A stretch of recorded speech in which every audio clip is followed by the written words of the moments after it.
I look at your Vita. I mean, the output is enormous. I'm just amazed. I thought I had followed your life and career, but I was just amazed to see, you know, this long, long line of publications, of Thanks. records, of compilations, and so on. Just Yeah. enormous. And I not able to weigh it against some of these other figures, but I'm just guessing that by volume alone, you're far ahead of these people, many of whom are your contemporaries, older, a little older, but they are your contemporaries. But I wonder, did the fact that they existed, Baraka and the others existed, and they were poets, what did that mean to you, regardless of how hard they worked? Well, of course, Baraka, and please, I hope I didn't just say No.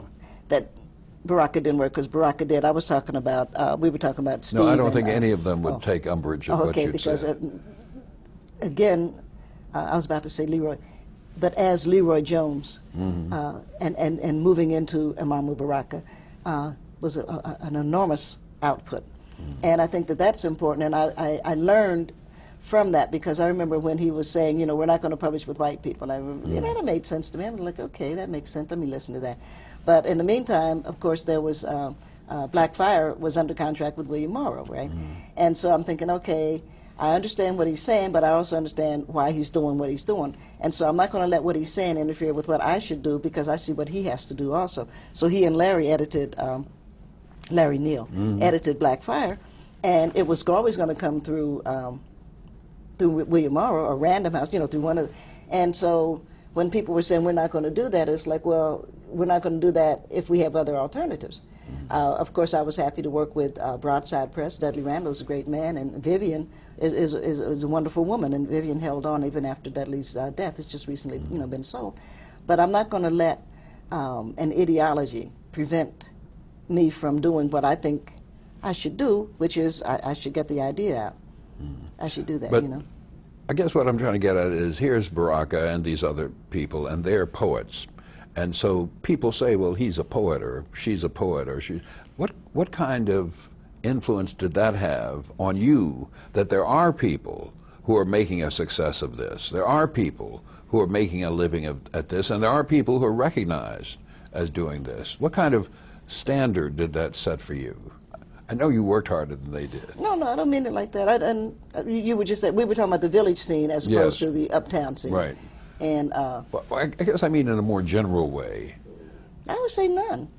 Really? Because, you know, you said that when you were But I in don't school... think I have any influence. Oh, Nikki, you have enormous influence. But I know what you're saying, but and I enjoy the conversation. Don't you think there are people who see you today and say, Nikki Giovanni is a poet? That means I can be one too.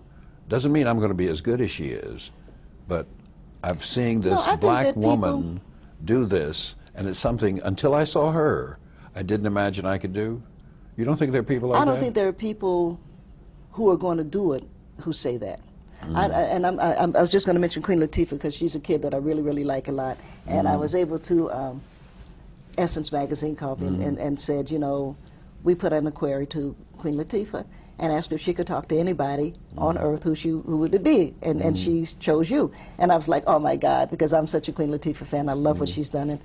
And she was working on a movie, and this was the problem. She said, you know, you're a senior, so she knows that she should come to you, you know. And I said, you know, what kind of sense? This is a kid who's breaking into the movies. What kind of sense does that make? I'm in my sunset years. I can clear a couple of days to fly out to California. You know, she's building a career, for God's sake. You know, nobody can stand on that. So I went out to California. She was like, I can't believe you did that. It's like, you know, Dana, her name's Dana. It's not that I did it. It's that when you get to where I am, and there's somebody who wants to talk to you, you do it. And that's what, so when you're saying leadership, that's what I'm hoping that I've shared, that it's what you give and how you give it. But you're saying just knowing that they're out there, doesn't that make a difference? No, it can't, because nobody, and of course she should have won the Academy Award for Chicago because she was brilliant, but nobody starts a career based on, oh, now that I've seen it. Now that Halle Berry won the Academy Award, I know I can be an actress. That's ridiculous. No, I hope that's not what I mean. Oh.